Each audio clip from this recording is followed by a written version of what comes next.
Hey guys, this is Mel. If you're listening to this, you are about to hear a super special sneak peek of our latest bonus episode, but fair warning, this is just a sneak peek, don't hurt us. It's totally optional to subscribe, but if you're interested, you can check out our Patreon by searching Significant Lovers Patreon online. Hope you enjoy.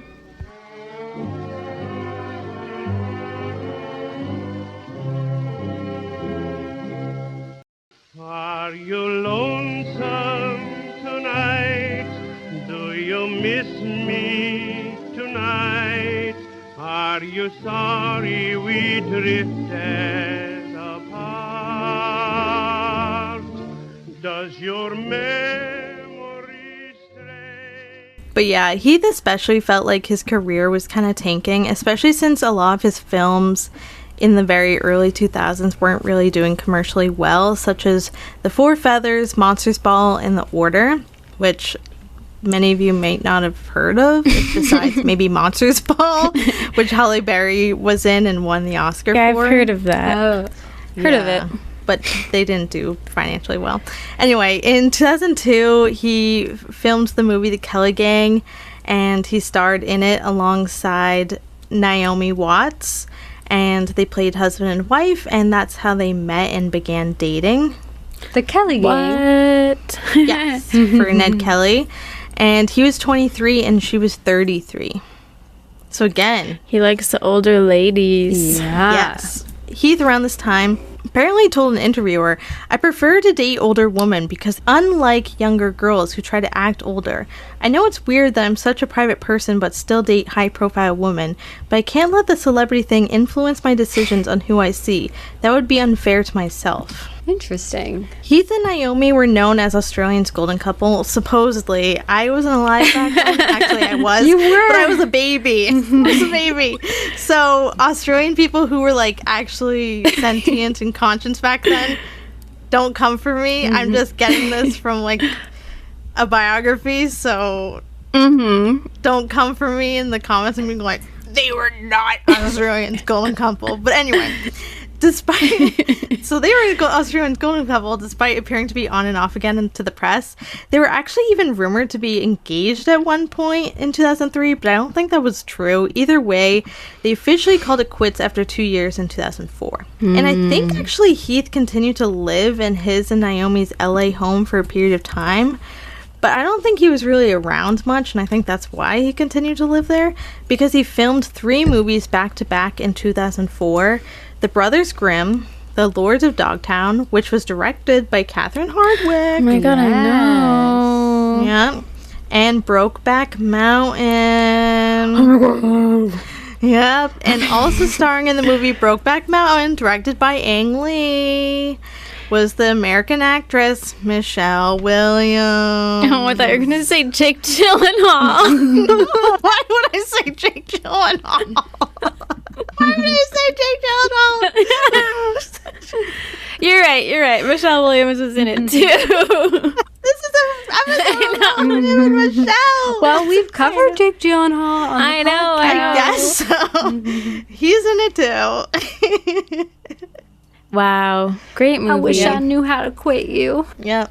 That movie, so this was 2004. Like, I was only in 3rd grade, 4th grade around when, I don't know what month it came out, but I can still remember though back then, December. like that being like such a big movie in pop culture and hearing people quote that, often jokingly, but like it was huge. I didn't see it when I was in 4th grade, but I even heard about it. Came out Christmas 2004. Okay. I feel like that movie is like still like the reference, if that makes sense. Like it's referred to when you're talking about like a gay love story. Like Brokeback Mountain is like what people call back to. Yeah. I think it's interesting because I feel like that was kind of a mid-budget movie, right? But it was like mainstream. It wasn't like an indie movie, really. Or at least that's how the rollout was. Like, I feel like a lot of people saw it. It wasn't just like, you know, Lico Guadagnino's queer, where like hardly anyone saw that. You know what I mean? Like, people actually came out to see this movie, and I feel like we haven't had a ton like that since then. I don't know if it was... Well, it's very much... I would say it's mid-budget, but it was a totally different movie landscape back then. Yeah, it was. Yeah. There's also some big stars, like besides him and Jake Gyllenhaal, Yeah. like Michelle Williams, obviously, but Anne Hathaway's in it too. Well, Michelle Williams wasn't that big of a star back then. Yeah. And Anne Hathaway was only really in The Princess Diaries at that point. Oh, really? You know? I feel like she was still a pretty Yeah. big star, at least in my world she was. Well, because you were a kid. Yeah, I don't think she was like a serious actress yet. When was The Devil Wears Prada? That was afterwards? That was after. There's just hardly any mid-budget movies these days. That's what people talk It's about sad, these days. They yeah. talk about how there's a disappearance of the mid-budget. It's all like indie or big And the budget. middle class. There's like hardly any. The only mid-budget movies that are being made are like horror, and that's all that anyone talks about. Wow, interesting. Yeah, so big movie. Yeah. And that's where he met Michelle. Spoiler alert. But anyway, You said it okay. already. I know I did. Well, anyway, who's Michelle? Michelle Ingrid Williams was born on September 9th, 1980, so she's only 1 year younger. All right, I will have to stop the episode right there. Thank you so much for listening to the teaser. If you want to hear the full episode and many other bonus episodes, you can find them on Patreon. You can search Significant Lovers on the website or download the Patreon app. It works a lot like regular podcast listening apps. And we have tons of other couples on Patreon to listen to. So thank you so much for listening and supporting the show, and we'll get back together next week.